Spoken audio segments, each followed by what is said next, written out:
बारिश से रोहतक पर बाढ़ का खतरा मंडरा रहा है। खबरें अभी तक की ग्राउंड जीरो से एक्सक्लूसिव रिपोर्ट आपको दिखाएंगे। अधिकारियों के जल निकासी के दावों की हकीकत क्या है ये भी आपको दिखाएंगे। ड्रेन नंबर 8 पर पुराने शहर की सफाई के दावे तार तार नजर आ रहे हैं। में इस दफा बाढ़ जैसे हालात पैदा ना हों, इसके लिए अधिकारियों की तरफ से लंबे चौड़े दावे किए गए हैं। साफ तौर पर कहा गया है कि हम लोग मुकम्मल व्यवस्था कर रहे हैं और इस बार रोहतक में बाढ़ जैसे हालात नहीं होंगे, पानी का जमाव नहीं होने दिया जाएगा, चाहे कितनी ही भारी बरसात आए। उन दावों की हकीकत क्या है ये हमने पहले भी दिखाया था। खबरें अभी तक ने पूरी जिम्मेदारी के साथ पहले भी अपनी रिपोर्ट दिखाई थी कि शहर की जो ड्रेनेज व्यवस्था है उसकी निकासी की व्यवस्था में जंग लग चुका है, वो कंडम हो चुकी है। आज हम पहुँचे हैं ड्रेन नंबर 8 RD नंबर 111800।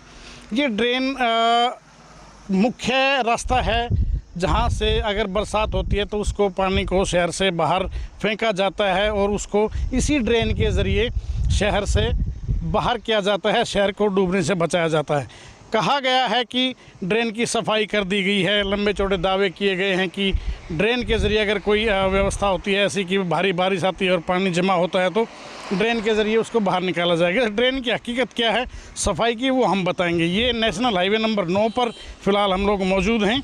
ये रोहतक से हिसार को ये कनेक्ट करता है ये हाईवे। इसी पर ये ड्रेन नंबर 8 का RD नंबर 111800। इसकी हकीकत हम आपको दिखाएंगे कि सफाई के जो दावे अधिकारियों ने किए हैं उनकी हकीकत क्या है। मैं एक बार कैमरामैन साथी नवीन को कहूँगा ज़रा एक बार सावधानी से थोड़ा सा वो तस्वीरों को दिखाएं कि कोई अंधा भी ये कह सकता है कि इस ड्रेन की सफाई नहीं की गई है। फिर अधिकारियों के उन दावों का क्या जो रोज़ाना मीडिया को भेज दिए जाते हैं प्रेस रिलीज़ के ज़रिए कि हम लोगों ने मुकम्मल सफाई कर दी है, बहुत चाक चौबंद व्यवस्था हम लोग कर रहे हैं, उन दावों का क्या। आगे भी हम आपको तस्वीरों में दिखाएंगे कि इसकी हकीकत क्या है। ये तो पुल है, पुल के आसपास थोड़ा बहुत साफ़ सुथरा दिख सकता है, लेकिन असल जो हकीकत क्या है वो आगे जाके पता हम लोग करेंगे। रोहतक के ड्रेन नंबर 8 का भी जायजा लिया। रोहतक से हमारे ब्यूरो हेड देवेंद्र दांगी ने वहां की तस्वीरें भी देखी है। सर ये तस्वीरें आप एक बार ध्यान से देखिएगा। ये तस्वीरें हैं ड्रेन नंबर 8 की।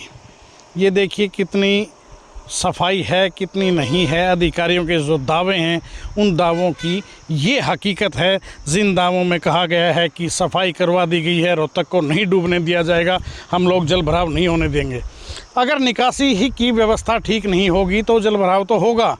अगर भारी बारिश आई या पीछे से जैसे कई ज़िलों में बाढ़ जैसे हालात उत्पन्न हो गए हैं और अगर वहाँ का पानी अगर इस ड्रेन के ज़रिए छोड़ा जाता है, जैसे 95 में भी बाहर का पानी आया था, 1995 की बात कर रहा हूँ मैं बाढ़ के दौरान की, अगर इस दफ़ा भी पीछे से पानी इस ड्रेन में छोड़ा गया तो इस ड्रेन की कितनी कैपेसिटी है आप इन तस्वीरों के ज़रिए समझ सकते हैं कि कितनी निकासी हो पाएगी, कितनी निकासी नहीं हो पाएगी और अधिकारियों के दावों में कितनी हकीकत है। ये इन तस्वीरों में आप भली भांति देख सकते हैं।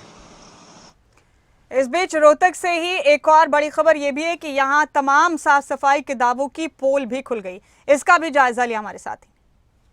ड्रेन नंबर 8 की सफाई की पड़ताल करते हुए हम लोग मेन जो हाईवे है नेशनल हाईवे नंबर 9 उससे काफ़ी अंदर की तरफ आ गए हैं और यहाँ की तस्वीरें आप देख सकते हैं। इन तस्वीरों को देखकर कोई भी शख्स ये बता सकता है कि यहाँ पर सफाई नहीं की गई है। अधिकारी अगर सफाई के दावे कर रहे हैं तो वो झूठे हैं। दूसरी एक और ख़ास बात मैं तस्वीरों में एक बार दिखाना चाहूँगा, नवीन एक बार दिखाएँ। ये सैंडबैग लगाए गए हैं और ये लगाए गए हैं इसलिए ताकि पटरी को कटाव से रोका जा सके। लेकिन बात जहाँ तक कटाव की तो ये हालत देखा जा सकता है कि अगर इसमें पानी आया तो ये तस्वीरों में साफ तौर पर देखा जा सकता है, समझा जा सकता है कि ये पर्याप्त नहीं रहेगा, क्योंकि अभी से इसकी हालत ये है। और दूसरा मैं एक बार ये भी दर्शकों को दिखाना चाहूँगा कि ये देखिए मिट्टी की हालत देखिए, ये ऐसी मिट्टी है, ये साफ तौर पर ये बयां कर रही है कि यहाँ पर ज़्यादा वक्त इन सैंडबैग को लगाए नहीं हुआ है। यानी कि अधिकारियों ने कोशिश की है लेकिन सिर्फ खाना पूर्ति की है। लोगों की आंखों में, सरकार की आंखों में धूल झोंकने का काम अधिकारी कहीं ना कहीं कर रहे हैं। और अगर इसमें पानी आता है तो हालत क्या होगी। ये जो जंगली झाड़ियाँ और ये पेड़ उगे हुए हैं ये कहीं ना कहीं बाधा का काम करेंगे और पानी का जो फ्लो है वो नहीं हो पाएगा, जिसकी वजह से ये जितनी इसकी क्षमता है उसके मुताबिक पानी जो है यहाँ से नहीं बाहर जा सकेगा। ऐसी स्थिति में शहर का डूबना तय लग रहा है। रोहतक में स्थानीय प्रशासन की तरफ से सैंडबैग्स लगाए जाने को लेकर भी बड़ा दावा किया गया था। इसका भी जायजा लिया हमारे ब्यूरो हेड देवेंद्र दांगी ने। एक नजर डालते। ड्रेन नंबर 8 की पटरी की हालत क्या है वो भी हम आपको दिखाएंगे। ये पटरी की हालत आप तस्वीरों में देखिएगा। ये कितने बड़े बड़े गड्ढे इसमें हुए पड़े हैं और इनका जो ये मिट्टी कटाव हुआ है, इससे साफ तौर पर समझा जा सकता है कि अधिकारियों ने कितना काम यहाँ पर किया है या नहीं किया है। उनके जो दावे हैं उनकी हकीकत क्या है, ये इन तस्वीरों में समझा जा सकता है। ये ड्रेन नंबर 8 की पटरी की ये हालत है। सोचा जा सकता है अगर पानी आया तो ये पटरी टूटने से कैसे रुक पाएगी, ये सोचा जा सकता है। इन तस्वीरों को देखकर आप समझ सकते हैं कि अधिकारियों के दावे कितने सच्चे हैं, कितने झूठे हैं।